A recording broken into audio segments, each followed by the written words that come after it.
하나님께서 이 성경 말씀을 우리에게 주신 것은 성경 말씀 안에 많은 사람들이 기록이 되어 있고 사건이 기록이 되어 있습니다. 사람과 사건을 통해서 하나님은 오늘 현대를 살아가는 우리에게 교훈의 말씀을 주실 것입니다. 특별히 구약 성경의 내용은 다 지나간 얘기지만 그 속에서 하나님의 뜻이 무엇인지, 오늘 우리가 살고 있는 이 세상에서 우리는 어떻게 살아야 될 것인지, 특별히 신앙생활하는 우리 성도들에게 참 악한 영의 역사로 인해서 늘 마음이 무너지고 실패와 좌절을 겪을 때가 얼마나 많습니까? 그런 점에서 우리가 바르게 신앙생활을 할 수 있는 길을 이 성경 말씀을 통해서 우리가 살펴볼 수가 있습니다. 특별히 그 많은 사람들 가운데에 오늘 에녹에 대해서 말씀하신 것을 우리는 귀를 기울여야 될 것입니다. 많은 사람 가운데 에녹은 하나님과 동행한 사람으로 우리에게 신앙생활을 어떻게 해야 되는지를 정확하게 보여준 사람입니다. 하나님께서는 세상을 창조하시고 특별히 사람을 하나님의 형상으로 창조하셨습니다. 하나님이 사람을 창조하신 이유가 무엇일까요? 하나님은 사람과 교제하기 위해서 사람을 창조했습니다. 그래서 아담과 하와를 통해서 하나님은 함께 교제하고 동행하며 하나님의 영광을 받으셨습니다. 그렇지만은 여러분 잘 아시다시피 그들이 범죄를 함으로 하나님을 떠나게 됩니다. 하나님과 관계가 깨어지게 되고 분리되면서 결국 아름다운 기쁨의 동산이었던 에덴 동산을 떠나게 되는 것이죠. 하나님과 떠나는 그 사람들의 삶은 어떤 삶이었습니까? 죽음이었습니다. 그래서 오늘 5장에 보면 아담의 계보가 쭉 나오는데, 아담이 누구를 낳고 죽었다. 또 아담의 자손들 가운데에 누구를 낳고 죽었다 하는 내용이 5장 내내 나옵니다. 하나님과 동행하지 아니하는 삶이 죽음이라는 것을 가르쳐주고 있습니다. 그 가운데에 특별하게 이 에녹은 죽어야 됨에도 불구하고 죽지 아니하고 하늘에 승천했다는 것을 알 수가 있습니다. 성경을 찾아보면은 죽지 아니하고 하늘에 승천한 사람이 세 사람이 소개되고 있습니다. 오늘 본문에 나와 있는 에녹이 죽지 아니하고 승천했고, 또 엘리야 선지자가 죽지 아니하고 승천했습니다. 그리고 예수님께서도 물론 십자가에서 달려 돌아가시고 부활하셨지만은 다시 죽지 아니하시고 승천하셨습니다. 그러니까 인류 역사상 죽지 아니하고 승천한 사람이 딱 세 사람이 나오는데, 그 중에 한 사람이 에녹이었다는 것입니다. 이 에녹이 왜 죽지 아니하고 승천했는가? 아담의 계보에 나와 있는 내용은 우리에게 가르쳐주고 있는 것은 하나님과 분리돼서 떠났던 사람들의 삶은 죽음이라는 것을 가르쳐주고 있는 것이죠. 그래서 계속 죽었다 몇 살에 죽었다 이 얘기가 계속 나오다가 갑자기 이 에녹에 대해서는 죽지 아니하고 하나님께 올라갔다는 것을 말하고 있습니다. 그렇다면 죽는 건 왜 죽는 것이고 사는 것은 왜 살 것인가? 그 이유가 있지 않겠습니까? 설명을 드렸다시피 온 인류는 죄로 말미암아 죽게 되었다는 것입니다. 죄의 삭은 사망이라고 성경이 말하고 있지 않습니까? 죄를 지으면 반드시 죽는다는 것입니다. 선악과를 먹으면 반드시 죽으리라 하신 하나님 말씀을 아담과 하와가 어겼기 때문에 그들은 죽음을 면치 못하고 그 이후에 모든 후손들은 죽어야 되는 것이죠. 물론 에녹도 죽어야 되는 것입니다. 그런데 왜 에녹은 죽지 아니했을까요? 이 성경에 설명하기를 다른 내용은 없습니다. 한 가지밖에. 22절에 보니까 무두셀레를 낳은 후 300년을 하나님과 동행하며 자녀들을 낳았다. 그리고 24절에 보니까 에녹이 하나님과 동행하더니 하나님이 그를 데려가심으로 세상에 있지 아니하였더라. 정확하게 설명하고 있죠. 24절에 에녹이 하나님과 동행하였더니 그 결과 하나님이 그를 죽지 아니하고 하늘에 데려갔다는 것입니다. 이게 굉장히 중요한 것입니다. 하나님과 동행하는 삶, 이것이 모든 사람은 죽어야 되는데 사는 길이라는 거예요. 동행하는 것이 사는 길이다. 여러분 믿으십니까? 동행하는 것이 사는 길입니다. 누구와 동행한다는 것입니까? 하나님과 동행하는 것입니다. 하나님과 친밀한 나눔을 갖는 사람이 이 세상의 복을 받고 하늘나라의 영원한 하나님의 기업을 얻게 된다는 사실입니다. 그렇지만 우리가 하나님과 동행하는 것이 중요하다고 누차 여러분들은 알고 있지만 실제로 우리가 하나님과 동행하는 삶을 살고 있느냐 하는 것입니다. 죽지 아니하고 하늘나라에 간 사람이 3사람밖에 없다면 동행하는 사람이 생각보다 많다는 것입니까? 적다는 것입니까? 매우 적다는 것입니다.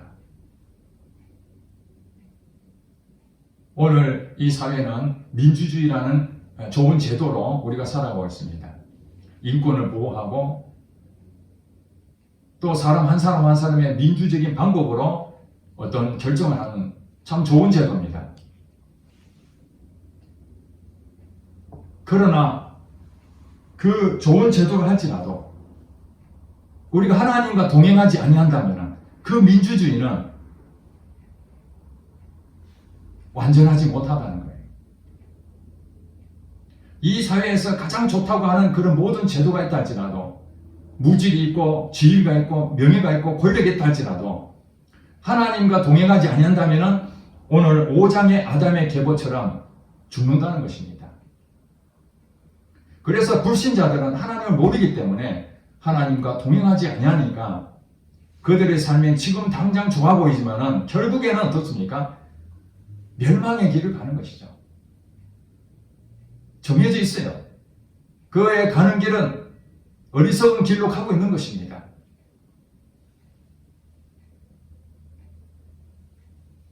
동행한다는 것은 얼마나 중요한지 모릅니다.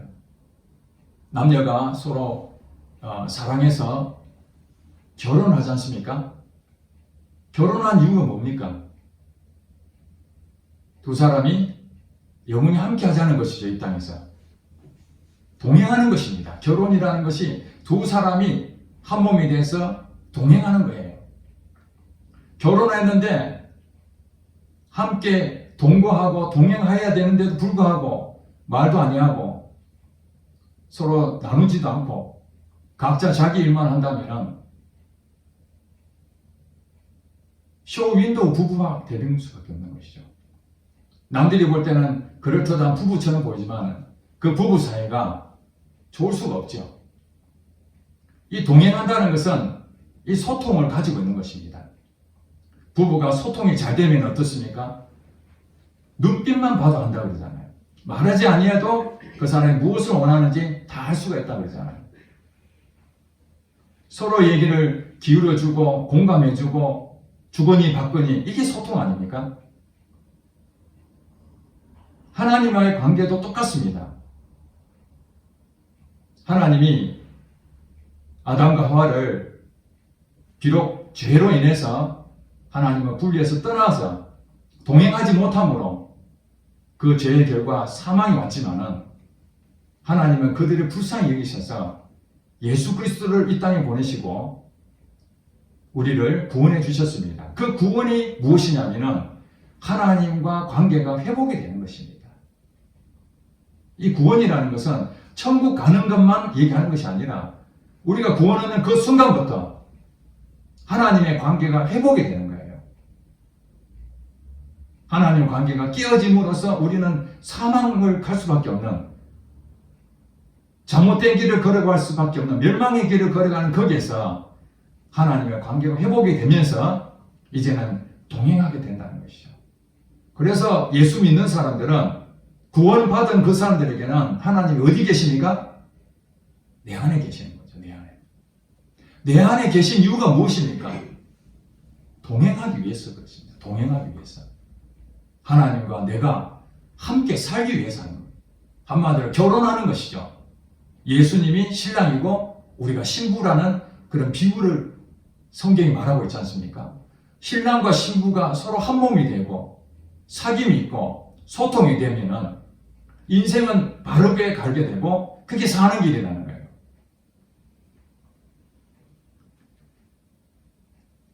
이 에녹은 몇 년 동안 하나님과 동행했다고 나와 있습니까? 300년 동안 동행했다 했습니다. 며칠 동안 동행이 아니라 그는 무두셀레를 낳은 후에 300년 동안 하나님과 동행했는데 300년 지나고 하나님이 하늘로 데려가셨으니까 이 땅을 떠날 때까지 동행했다는 거 아니겠습니까? 그렇죠? 300년 동안이나 하나님과 동행한 이 에녹이야말로 얼마나 친밀한 나눔이 있었으면 하나님께서 죽음을 경험하지 아니하고 하나님 곁으로 부르셨을까요? 하늘에 올라갔다는 얘기는 하나님과 영원히 함께하는 거 아닙니까? 이 땅에서 육신을 입고 하나님과 동행하는 것이 쉬운 일은 아닌데 300년 동안이나 이 땅에 살면서 300년 동안이나 동행하는 이 에녹이 얼마나 하나님께서 보고 싶었으면 죽음을 초월해서 하늘나라에 에녹을 불렀겠습니까? 우리에게 시사하는 바가 큽니다. 이 땅에 살면서 우리가 실패와 좌절과 신앙생활을 하는데 신앙생활은 그냥 교회를 다니는 것으로 만족하고 우리의 일상에서 하나님과 전혀 친밀한 나눔이 없다면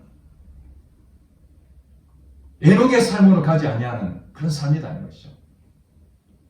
동행하지 않는 삶은 그것이 나타난 현상이 무엇이 나타나겠습니까?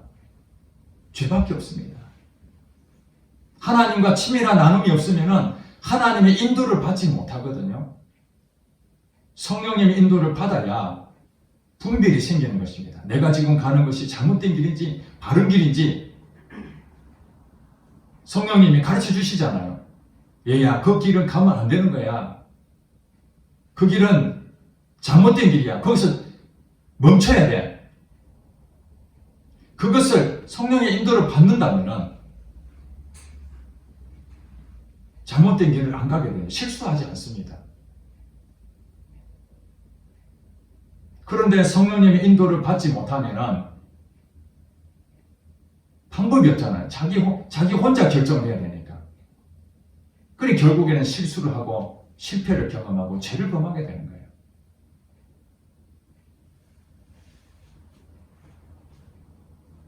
남진이가 불렀던 님과 함께라는 노래가 있습니다. 이 동행이라는 의미에서 님과 함께의 그 가사가 어느 정도의 적절한 표현일 수도 있습니다. 그 첫 소절에 보면 저 푸른 저 안에 그림 같은 집을 짓고 사랑하는 우리님과 한평생 살고 싶다란 이 가사가 그 님과 함께 평생을 함께하고 하는 그 고백이잖아요. 이 동행인 거죠. 여기에 무슨 지겨움이 있겠습니까? 여기 어떻게 지루함이 있겠어요? 억지로가 있겠습니까? 의무적이겠습니까? 그림 같은 집을 짓고 그 님과 함께 영원히 살고 싶은 그 소망이 있는 그 사람은 보고 싶고 얘기하고 싶고 모든 걸 다 주고 싶은 그 마음에 다 담겨 있잖아요. 이게 동행이라는 거예요. 에녹이 하나님과 동행했다는 것은 끌려다니는 인생이 아니라는 겁니다. 자기는 하고 싶지 않는데 하나님이 하라니까 어쩔 수 없이 하는 것이 아니라 기쁨으로 즐거운 마음으로 하나님과 동행한 그 삶을 말하는 것입니다. 에녹만 그랬을까요? 그 다음 장에 보면은 노아에 대한 얘기 나옵니다.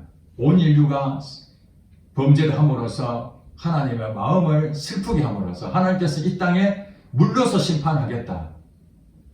그때에 한 사람을 하나님께서 선택하셨는데 그 사람이 바로 노아입니다. 노아. 6장 8절에 보면은 6장 9절에 보면은 노아에 대해서 성경은 이렇게 말합니다. 이것이 노아의 조건이라. 노아는 의인이요 당대의 완전한 자라. 그는 하나님과 동행하였으며. 이렇게 설명하고 있죠. 하나님께서 노아를 쓰셨습니다. 그 쓰신 것 중에 한 가지가 여기에 하나님과 동행했다고 성경은 말하고 있습니다. 동행한 노아는 물로 홍수에 다 죽어야 되는데 노아는 살아났을 뿐만 아니라 노아 가족도 함께 살아나는 일을 가져오게 된 것입니다. 방주 안에 자기 처하고 자기 자녀들과 그 며느리를 본인을 포함해서 8명이 방주 안에 들어가는 은혜를 입게 되잖아요. 노아 한 사람이 하나님과 동행했더니 자기와 자기 가족 모두가 구원 얻는 일이 생기는 거예요. 내가 하나님과 동행했더니 나를 비롯한 내 주변에 있는 사람들이 복을 받을 수 있다면 그 얼마나 좋은 일입니까? 그 대표적인 사람이 노아라는 거예요.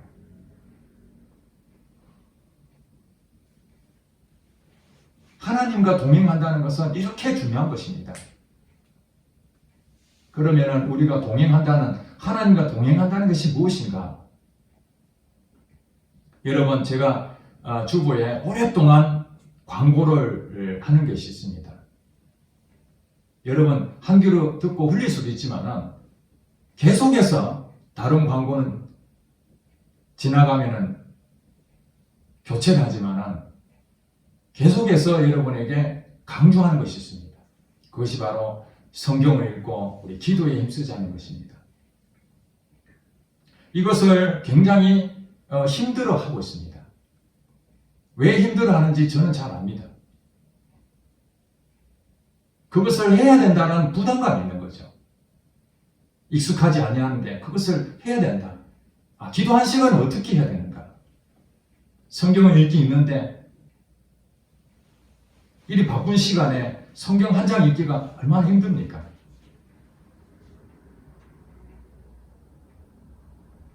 여러분, 결혼 생활하면서 자기가 바쁘다고 아침에 일찍 출근하고 밤 12시에 들어와서 옷 갈아입고 바로 잠자고 아침에 또 일찍 가서 저녁에 늦게 퇴근해서 옷 갈아입고 잠자고 이렇게 계속 남편이 생활한다면 그 아내의 마음은 어떻겠습니까? 남편이 돈도 벌어다 주고 회사에 열심으로 일한 것은 감사한 일인데 본인하고 아무 얘기도 하지 않냐고 1년 12달 그렇게 산다면 어떻게 그 동행이라고 할 수 있겠습니까? 신앙생활도 마찬가지입니다. 에녹이 만약에 하나님 앞에 기도하라고 의무적으로 했다면 300년 동안 그것을 어떻게 하겠습니까? 저도 그런 부분이 생깁니다. 기도를 하는데 지난번에 제가 말씀드렸는데 한 5분 10분 하는데 갑자기 기도가 탁 막히니까 평소에 1시간을 기도해야 된다는 그런 부분이 늘 있어 왔는데 5분 10분에도 그 다음부터는 기도에 대한 막혀버리니까 어떻게 해야 될지 모르겠더라고요. 1시간을 보낸다는 것이 얼마나 힘든 일인지 제가 절실하게 깨달은 거예요. 그런데 그것을 의무적으로 우리가 한다면 그 오래 가겠습니까? 그런데 어떤 그리스도인들은 기도하는데 1시간을 기도하든 2시간 기도하든 기도가 금방 지나간다는 거예요. 5분 기도한 줄 알았는데 1시간이 후딱 지나갔다는 거예요. 여러분은 어떻게 생각하십니까? 거짓말이라고 생각하십니까? 그런 사람이 드문 일이지만은 실제로 그런 일이 있다는 거예요. 제가 예전에 다니던 교회에 여고생인가 그런 것 같아요. 목사님이 하신 얘기가 그 학생이 기도하는데 한 2시간, 3시간씩 기도한다는 거예요. 학생이 2시간, 3시간 어떻게 기도할 수 있는가 물어보니까 자기는 잠깐 기도했는데 목사님 그렇게 시간이 많이 지났군요. 우리가 억지로 한다는 것은 의무적으로 한다는 것은 쉬운 일이 아닙니다. 우리가 생각을 바꿔야 됩니다. 하나님과 동행하는 것은 억지로 하는 것이 아닙니다. 의무적으로 하는 것이 아닙니다. 즐거운 마음으로. 연애를 하는데 어떻게 억지로 사람을 만나기 싫은데 가서 커피도 마시고 같이 밥도 먹고 영화도 보고 그러겠습니까? 몇 번은 할 수 있지만 그 오래 못 가잖아요. 방금 봤는데 돌아서면 또 보고 싶고 얘기 그동안 엄청나게 했는데 또 할 얘기가 그렇게 많이 나오는지 모르죠. 이게 동행한다는 거예요.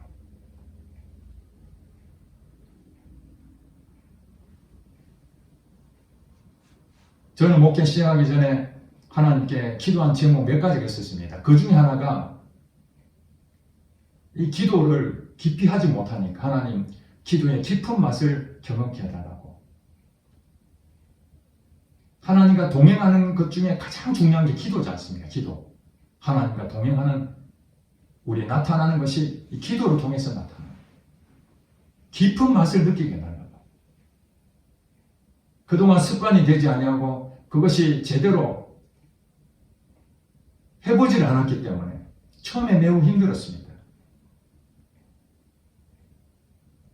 근데 성령님이 내 안에서 역사하시고 은혜를 주시고 기도할 제목도 주시고 마음에 감동을 주시고 깨달음을 주시니까 기도하면 눈물이 나고 기도 끝나면 마음이 그렇게 평안한지 모릅니다. 기쁨이 넘치게 됩니다. 그러니까 또 기도하고 싶은 거예요. 이런 경험을 하는 사람은 하나님과 동행하는 사람인데 하나님의 인도를 당연히 받을 수가 있는 것이죠. 어떤 일이 생겼을 때에 하나님과 전혀 교제하지도 않고 친밀한 나눔도 없는데 급한 일이 있다고 하나님 도와주세요. 나 이런 일이 있습니다. 도와주세요 하면 물론 하나님께서 은혜로우신 분이시고 사랑하시는 분이시기 때문에 불쌍히 여기셔서 도와주시긴 하지만 부끄러운 일이 아닙니까? 우리가 누구에게 부탁할 때도 그러잖아요. 자주 교제를 나누고 내 마음을 다 이해한 사람한테 내가 부탁을 도움을 요청해도 덜 미안한데 10년, 20년 동안 연락도 한 번 안 하다가 내가 급하다고 전화해서 나 좀 도와달라면 참 기가 막힌 일이죠. 얼마나 다급했으면 그렇겠는가 하는 이해도 되지만 상대방 입장에 생각할 때는 나눔도 전혀 하지 않다가 갑자기 도와달라고 하니 아마 당황했을 거예요. 하나님 우리에게 말은 안 하지만 하나님이 굉장히 당황할 때가 많을 것 같습니다.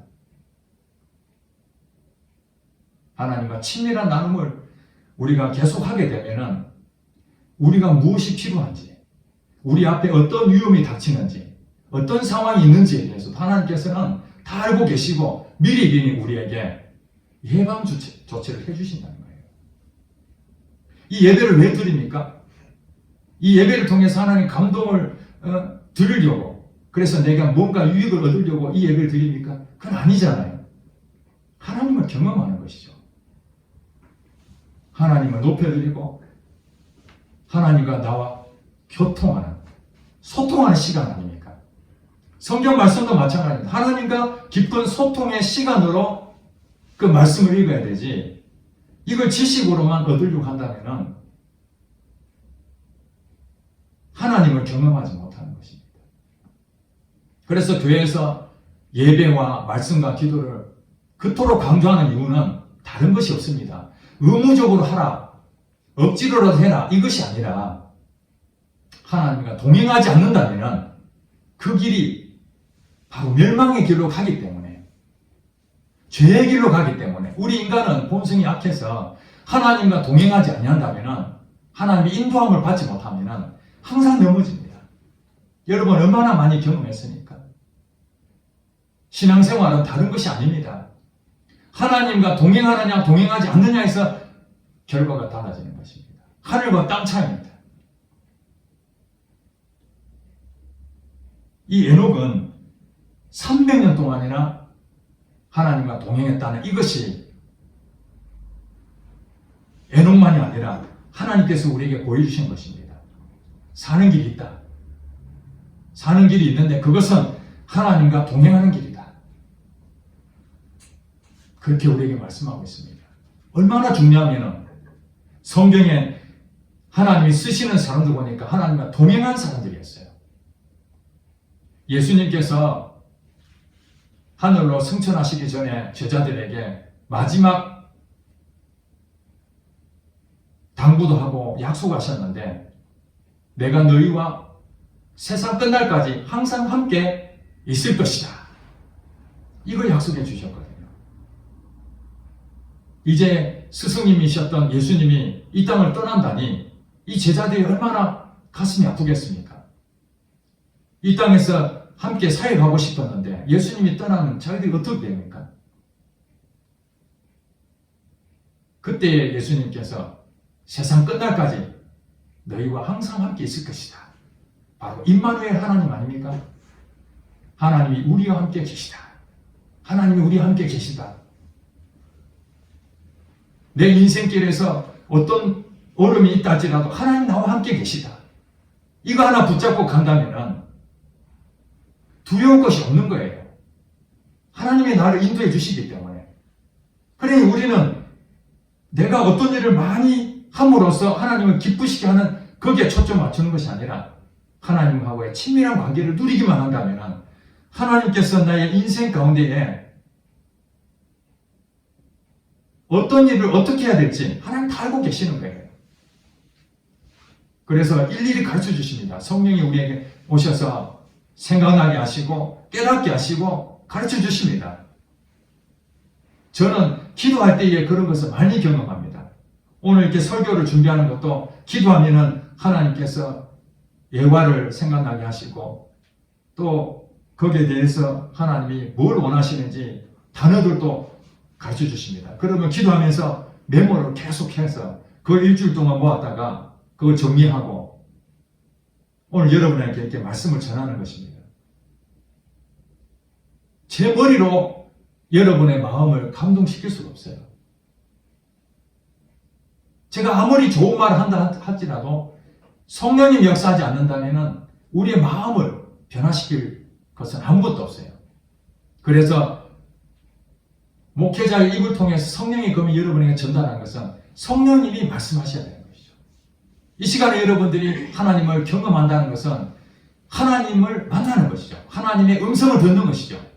그래서 여러분들이 이 말씀을 들으면서 깨달음이 오는 거예요. 내가 그동안 살아왔던 것이 하나님의 인도를 받지 아니하고